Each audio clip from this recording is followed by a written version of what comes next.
Well, welcome to episode 2 of Take It and Run. Woohoo! Kristi and Kelsey.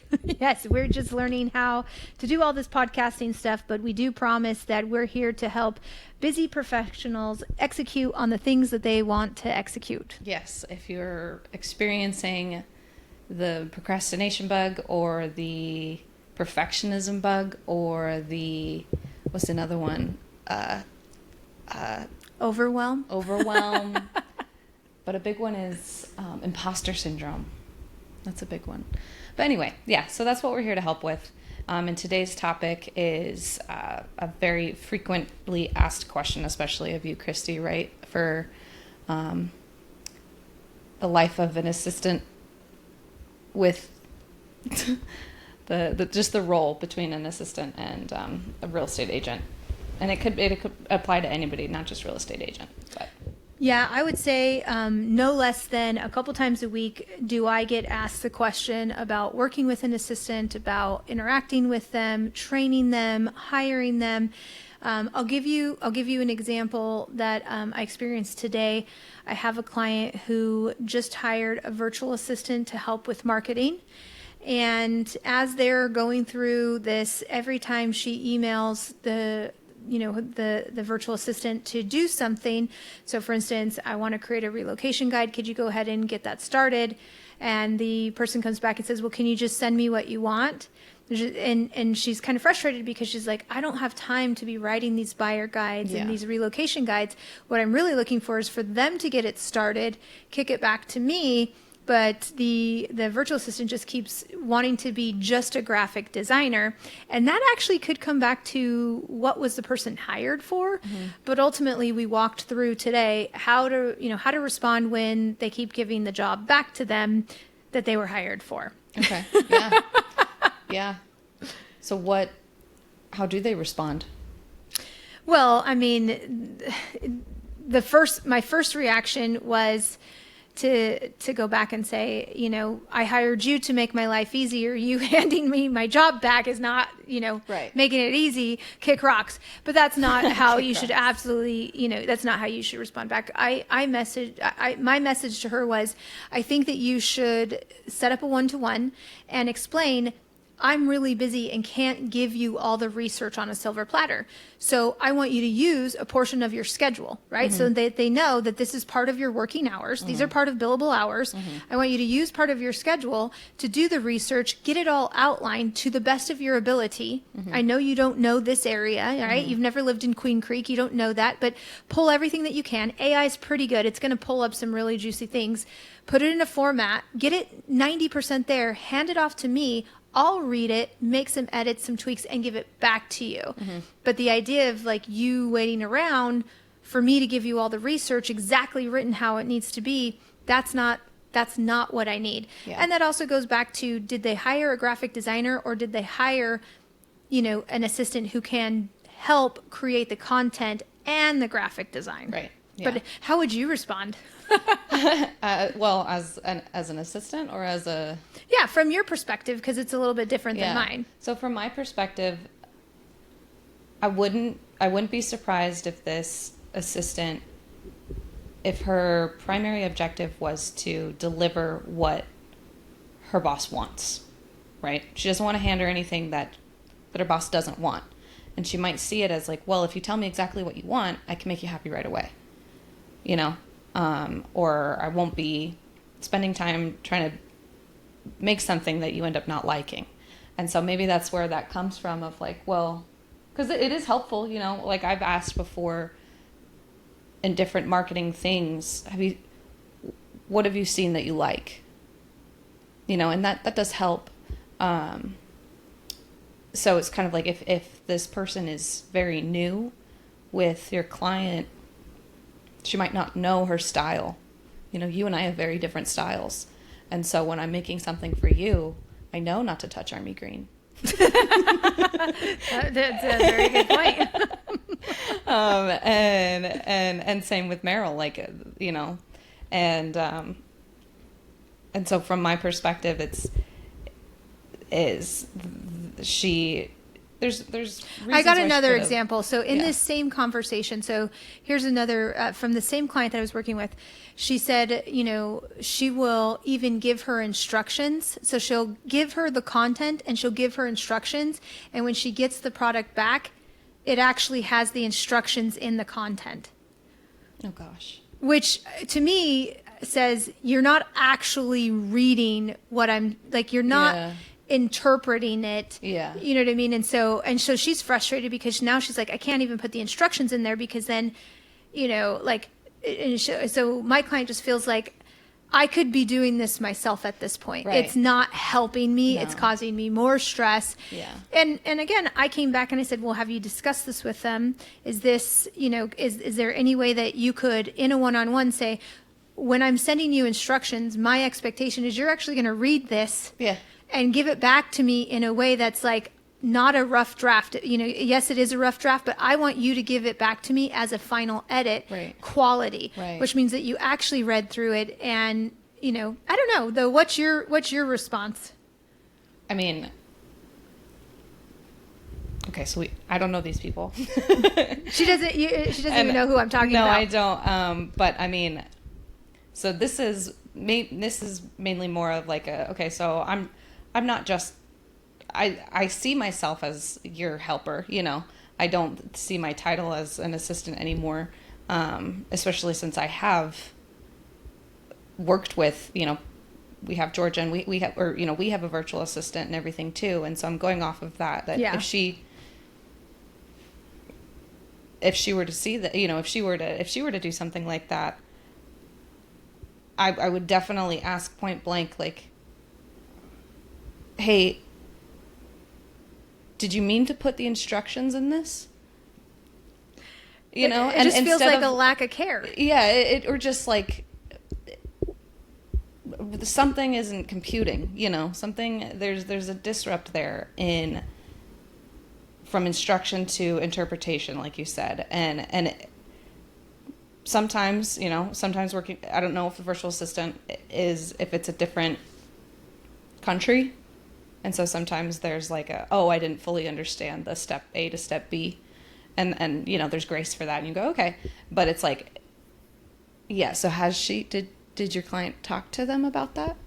She's going to. Okay, She's setting okay. up. So ultimately, we're getting to it finally. All right. But I was curious, Kelsey's perspective versus mine, because this is just an example that comes up oftentimes. And really, what it is unmet expectations. Right. But the expectations weren't clearly communicated. Yeah. And that's what I'd like for us to cover today. As I actually want us to just dive into some frequently asked questions. That was a specific scenario that came up. Yeah. But this happens all the time with, with people not setting expectations clearly on what they want. And then when their expectations are not being met, how do they come back and frame it, have a one-on-one, get the person, because Yeah. we've been blessed to work with Georgian for a really long time. And before her, we had, all of our virtual assistants have been with us for a really long time. And even now, she'll make mistakes, but it's oftentimes because I didn't do a great job explaining to her what she needs to do. Right. And by no means would I just say, oh, she's fired. It's Right. like, oh, we got to come back and figure out how do we get on the same page. Yeah. So, Yeah. Absolutely. why don't we tackle some of these questions that real estate agents have about how to work better with their assistant? Yeah. One of my favorites that we have is, how do I clearly communicate my expectations without micromanaging? Okay, And I did have one thing a simple tool that came to my mind that we use all the time. go for it. Loom.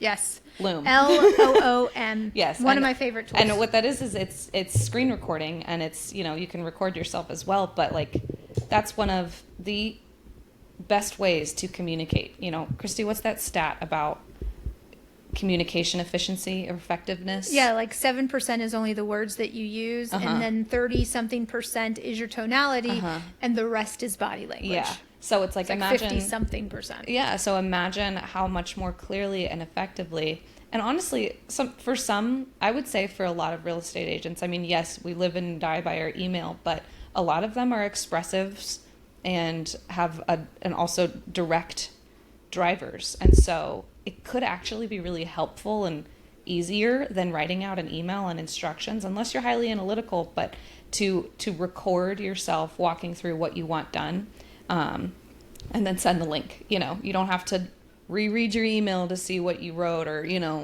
anything like that. It could actually take you less time. But doing that, being able to show this, and explain yourself like that as if they were with you, because that's the one drawback of a virtual assistant. They're not there with you. Correct. For you to explain a little bit better. But that's the first thing I thought of when I read that question, is how do I efficiently express my my expectations without micromanaging? Loom videos. And it's funny because Kelsey is the first person that brought this up to me that made me really truly understand something about myself. Is she says, well, you're a verbal processor, and it's true. So for me to be able to communicate my expectations, I don't do as well typing it out. I'm much better if I can just do a voice recording, or I can do a video. So a lot of times that's exactly what I do. And if I find myself trying to type through an email and I'm like, oh, I will just immediately turn on the video and just talk through it. But let's narrow this down a little bit more. So without micromanaging, when you're going to hand something off, there are a couple things that are really helpful. Like, one, when do you want it back? How urgent is it, right? So for instance, I needed to get some expense reports done. So over the weekend, I emailed my virtual assistant, and I told her, here's my expense reports. I gave her the link. She's already been trained on it, so she knows how to do it. If I had never had her do them before, then I would create a training video, right? So imagine I'm giving her a new job for the first time to do expense reports for me. I would do a training video, screen record how to do them. Since she already has that screen recording, she can go back and watch it. That's the other reason that I love making those videos, is because she can go back and watch it. But I told her that I want her to work on this on Monday, and then to email me as soon as she's finished. And the reason I said that is because the last time she did them for me, she did them, but she didn't tell me that they were done. And so I didn't get them turned in because, of course, in my mind, I sent it off. I was waiting for, and so I just told her. And sure enough, she's already done them. She's emailed back to me, so we can close that loop. So do they have the instructions on how to do it? If not, you need to give them the instructions.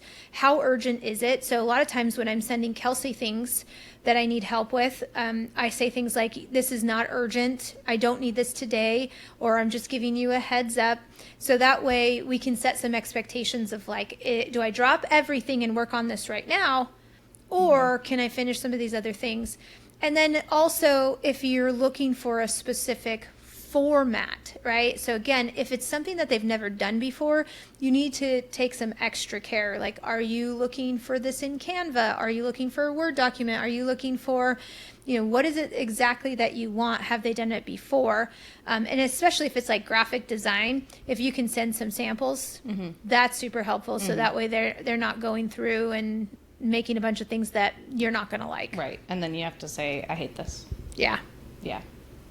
No, I think that's great. I kind of, when you were saying that, I came to mind the elementary school, when you're writing a story, a who, what, when, where, why, not all of those apply, but when you have a project that you're handing off, or you have a task and you don't want to micromanage, but you want it done effectively, answering those little questions, even just to yourself. Who's doing this? My assistant. Is it me and my assistant, or is it just my assistant? What is it? What's the project? When do I need it by? And you could, answer the why, but there's just that little framework that came to mind. Yeah. Not perfect, but it's something. I like that.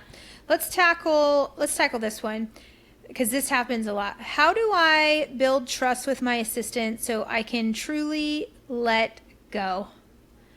Now, you also manage our virtual assistant. So how have you been able to let go of some of those things and know that they're going to get done? What did that process look like for you? A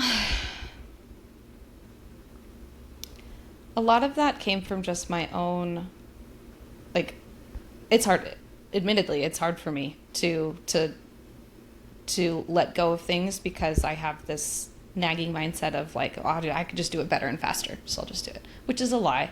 Maybe not that I could do it faster. Maybe I could do it better, but what helped me to kind of maybe build trust was to not assume that she's going to get it 100% right and expect 100% perfection, like, and to value that she can take care of 75% of the work for me, and I can do that 25%, and not only have like the stress of the project kind of taken from me, but I see it as I'm empowering her as I've been empowered by you and Meryl over the years. You know, it's not like, you know, I control your guys' as like part of your finances now, you know, but in the beginning, you know, Meryl was asking me to give him the receipts when I went and did stuff for you, you know, and then slowly he just stopped asking.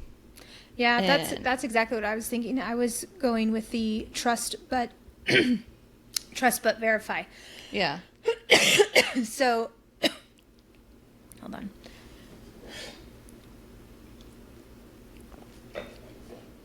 So trust but verify. In the beginning, you're going to extend little pieces of trust. So that's a really great example of like the expense report, the receipts. You know, so maybe you give them the ability to have a company card, but then you're auditing it, you're getting receipts, you know what I mean? And eventually, like you said, to this point, I don't think I've asked you for receipts in years, but I never even thought about it. I ask you for receipts. Exactly. Because she's organizing our P&L, but trust but verify. So again, if you so you're training your assistant on what is, you know, basically, I love that saying, you train people how to treat you. Mm-hmm. So if you're not checking in and you're not, you know, then it may not seem important. So if you say this is due by Thursday, then they should be giving it to you. You should have something in your calendar that you're going to go back and check it. And when that happens, you know, and that KPI, so that brings up a really good point. Like if you have an expectation that by the end of the month, you're going to completely take over the blog process. So now we both know that we're working towards you take ownership of it, right? I'm training you, we're guiding you through. So by the end of the month, you taking ownership of the blog process means that I don't have to check on it. It's just happening every single week or whatever the frequency is. So there should definitely be a time frame associated with when someone's going to take ownership. In the beginning, you trust but verify. Yeah. And then it becomes part of their KPI, right, and their metric on performance. Yeah. The word that kept coming to mind was transparency. I think transparency builds trust, and you can find transparency in your processes, and in your systems that you implement. So, you know, you could splurge on something like Monday.com when it comes to, you know, following the projects that are being done and the KPIs that are being tracked, or a Google Sheet. You know, like you could go either way in terms of fanciness, but that's, I think, one of the key things that builds trust is, and the transparency shouldn't go away as trust is built either. But I think this actually is a really good topic that might even parlay into a different part. That transparency builds trust if you don't have some sort of visual tracking system. And if you are an assistant to somebody, you should absolutely want something like that, because you want credit for all of the things that you're doing. Yes, that your busy boss is going to forget and not remember. So you should also want that. So some sort of a visual tracking tool, that doing done board or whatever it is, you know, and then it could also be as simple as like a daily roll up. Right? So like, these are the things that I did today. For a lot of times we would have our assistants send in their daily wrap up, so we knew which files they touched at a glance, you know, because they're working in a different system.